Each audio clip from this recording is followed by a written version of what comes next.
What episode. Seriously मैं इसी episode का बहुत ज्यादा वेट कर रहा था और मापा ने भी इसको लेकर कोई कमी नहीं छोड़ी।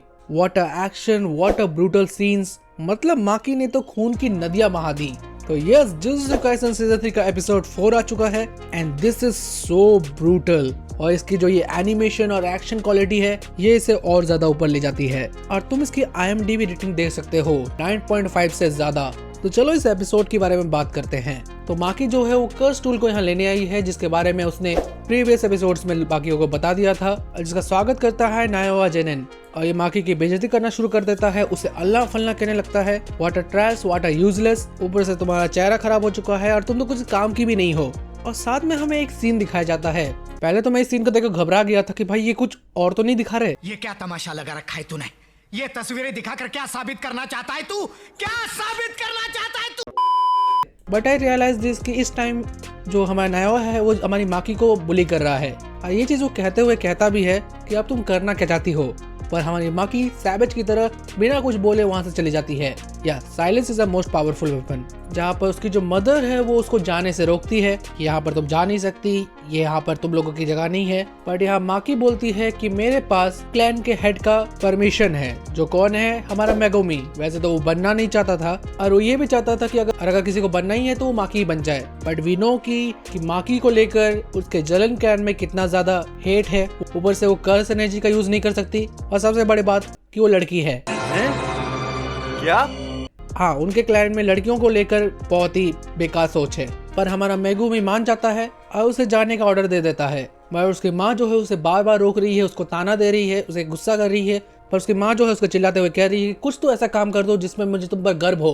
पर हम माकी वहाँ से चुपचाप चली जाती है। फिर बाद में हम नोया और जिनजिन को देख पाते हैं जो बात कर रहे हैं कि मेगुमी को भी रास्ते से हटा दिया जाए और ऊपर से जो लोग गोजो को अनसील करने की कोशिश कर रहे हैं उनको भी रास्ते से हटा दिया जाए, क्योंकि ये मानते हैं कि अगर गोजो को अनसील कर दिया गया तो ये एक क्राइम होगा, क्योंकि भाई का खौफ बहुत ज्यादा है। जलवा है हमारा। जहाँ पर ये लोग बताते हैं कि माकी को उसका फादर संभाल लेगा।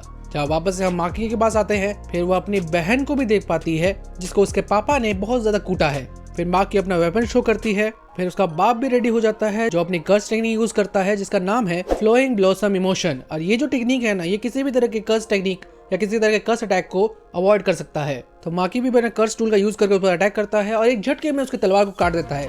हमें लगता है कि ये बहुत आसान था, बट उसका फादर जो है अपनी कर्स एनर्जी को अपने टूटे तलवार में एक्सटेंड करके माकी पर अटैक कर देता है, यानी दोनों बहन की लग गई। फिर इसका फादर इन दोनों को एक चेंबर में ले जाता है जहाँ पर बहुत सारे ग्रेड 2 या उससे ऊपर के भी कर्स स्पिरिट्स हैं जो इनको खत्म कर देंगे। और उसका बाप जाते जाते उनकी बेइज्जती भी करता है कि तुम दोनों मेरे लाइफ की सबसे बड़ी डिसअपॉइंटमेंट हो। बट यहाँ माकी की बहन उसे काइंड ऑफ उठाने के लिए एक चीज करती है जो हमें एनीमे में नहीं दिखाया गया।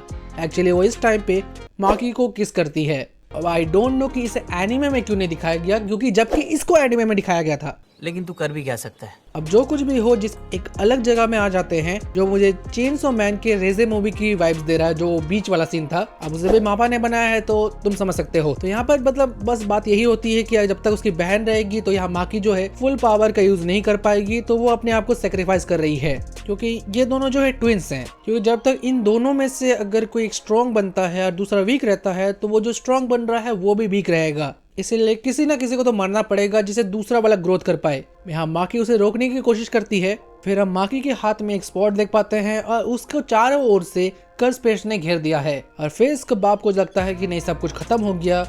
वो महसूस करता है एक बहुत ही तगड़ी प्रेजेंस को, एक ऐसी प्रेजेंस जो उसने आज से कई साल पहले महसूस की थी। और ये प्रेजेंस बिल्कुल उस बंदे की है जिसने उसके रोंगटे खड़े कर दिए थे। वही बंदा जो हेवनली रेस्ट्रिक्टेड है, जिसने सातोरो गोजो को घुटनों पर ला दिया था, टोजी की। और हम देख पाते हैं अवेकनिंग माकी की और उसकी प्रेजेंस बिल्कुल टोजी जैसे लग रही है। जहाँ इसका फादर जो है अपने बचाने के लिए तलवार को बाहर निकालता ही है, पर माकी कहती है बापू, सीधा वो उसके सर को उड़ा देती है। अब जिनिची या नोया इन सब को खबर मिल जाती है कि माकी जो है पागल हो चुकी है। फिर हम कुछ निंजा और बंदे को देखते हैं जो यहाँ माकी को मारने आए हैं, पर यहाँ माकी बहुत बढ़िया से इनकी मूली, गाजर, सलवा सब कुछ काट उठ के चटा करके मजा से एकदम तंदूरी बनाती है। ओ हो Maki, Itachi will be proud of you. और यहाँ माकी ने खून की नदियां बहा दी हैं फिर एक बंदा अपने वो हाथ वाले कर्स टेक्निक का यूज करता है जहाँ वो माकी का कचुम्बर बनाने की कोशिश करता है, जहाँ हम बाकी के बंदों को भी देख पाते हैं। लेकिन क्या करे, माकी के सर पे तो खून सवार है तो उसके गर्दन को पकड़कर ही उखाड़ देती है। फिर जो ये जेंजा नाम का एक बच्चा है, ये माकी को अपनी कर्स टेक्निक से रोकने की कोशिश करता है और उसके ऊपर प्रेशर डाल रहा है, पर यहाँ माकी उल्टा उसे काउंटर कर रही है और ये बच्चा कहता है कि मैं इसे ज्यादा होल्ड नहीं कर पाऊंगा। जहाँ पर एक बूढ़ा आदमी भी आया था, उसको भी माकी खत्म कर देती है। उसके बाद जिंजी जो है अपना फाइनल अटैक उस पर लैंड करने के लिए थोड़ा और फार्मिंग करता है। अबे उसके बाहर सामने एक जानवर खड़ी है, लेकिन ये बंदा पूरा टाइम लेता है। बगल में वो जो बच्चा है वो कह रहा है कि मैं इसे ज्यादा देर तक होल्ड नहीं कर पाऊंगा, कुछ करो जल्दी सर। और फाइनली ये उसके ऊपर अपना पावरफुल पंचेस लैंड कर देती है और इस बच्चे को लगता है कि फाइनली हम जीत गए। अब माकी जो है वो जो जिंजी था उसका कटा सर लाकर नदी में बहा देती है। एक मिनट, बहाती नहीं, फेंक देती है। ओके, डिसरिस्पेक्ट 100%, बट मांगा में इसको थोड़ा ज्यादा दिखाया गया था। फिर यहाँ नोया आता है और वो माकी की थोड़ी बेइज्जती और करता है। फिर हम उसका एक पास्ट देख पाते हैं जहाँ सब उसे प्राइवेसी कहते हैं कि भाई हाँ तुम ही लीडर बनोगे, तुम ही सबसे ज्यादा ऊपर जाओगे। और इस बच्चे को लगता भी यही है। फिर उसे पता चलता है एक बंदे के बारे में जिसे उसे क्लैन से बाहर निकालने वाले हैं, बिकॉज वो ना तो कर्स एनर्जी यूज कर सकता है और ना ही किसी काम का है। साथ ही हमें नोया जने और माकी का फाइट भी हो रहा है इस सब में। और उसे लगता है कि यार क्या बंदा होगा वो, किसी काम का नहीं, बहुत ही ज्यादा बेकार जैसा होगा। पर वो देखता है उस बंदे को जो उसके सामने से निकलता है, और कौन है, टोजी। और उसको देखकर इसकी फट जाती है और उसके बाद से वो टोजी को बहुत ज्यादा रिस्पेक्ट करने लगता है।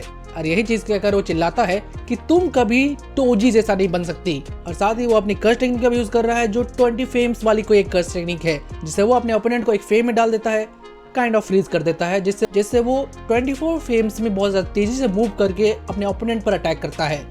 जहां प्रोजेक्शन के हिसाब से जो ओपोनेंट जैसे मूव करेगा पर वो एक फेम में फ्रीज हो जाता है, पर नोया वही 24 फेम्स ज्यादा स्पीड से अटैक करता है। और इसे लगता है कि इस बार भी माकी वही चीज करेगी और वो करती भी वही है। पर यहाँ पर ये बंदा ये भूल जाता है कि उसके सामने अभी एक ऐसी बंदी खड़ी है जिसके सर पर खून सवार है, तो वो टर्न होकर उसके ऊपर अटैक करता है। पर यहाँ पर माकी जो है अपने मूव को बीच में ही चेंज कर देती है और ये चीज यहाँ पर नोया समझ नहीं पाता और उसको मिलता है बहुत ही जोरदार घुसंड। ये सब निपटाने के बाद वो बाकी के जंग गैंग के लोगों को मारती है और अपने माँ को ढूंढती है, जहाँ पर वो अपने माँ को ढूंढकर उसे मुक्त कर देती है। पर यहाँ नोया अभी भी जिंदा है। ये जिंदा कैसे है? This is beyond science. पर माकी की जो माँ है वो अभी भी जिंदा है और पर वो अपनी आखिरी सांसों में इसका भी खेल खत्म कर देती है, जहाँ पर हमें इसकी माँ का फ्लैशबैक देखने को मिलता है जिससे ये कहती है कि मुझे तुम दोनों पर गर्व है। फिर लास्ट में हमें मोमो को दिखाया जाता है जिसको माकी अपनी बहन का डेड बॉडी दे देती है। फिर हमें बताया जाता है कि माकी ने जो कुछ भी किया, इतने लोग मारे गए हैं, मतलब जेनिन क्लैन की धज्जियां उड़ गई, पर इनको पता नहीं कि किसने ये सब किया है। और यहाँ कामो और गोजो क्लैन से हायर अप्स को एक नोटिस आया है कि अभी से उन्हें जेनिन क्लैन को टॉप 3 में कंसिडर नहीं करना चाहिए, बिकॉज कुछ बचा ही नहीं है। और यहाँ पर ये एपिसोड खत्म हो जाता है। भाई बहुत ही तगड़ा एपिसोड था। कल ही मैंने जुजुत्सु काइसेन मोडलो का लेटेस्ट चैप्टर कवर किया है जिसमें यूजी वापस आ गया है, और अभी ये एपिसोड। अब नेक्स्ट एपिसोड में मेरे को हिकारी और यूजी का जो फेस ऑफ है वो देखना है। और अगर तुम्हें ये वीडियो देखने में मजा आया है तो इस वीडियो को लाइक करना, चैनल को सब्सक्राइब करना इस तरह के कंटेंट के लिए। मैं मिलता हूँ तुम्हें किसी अगली वीडियो में, तब तक के लिए बाय।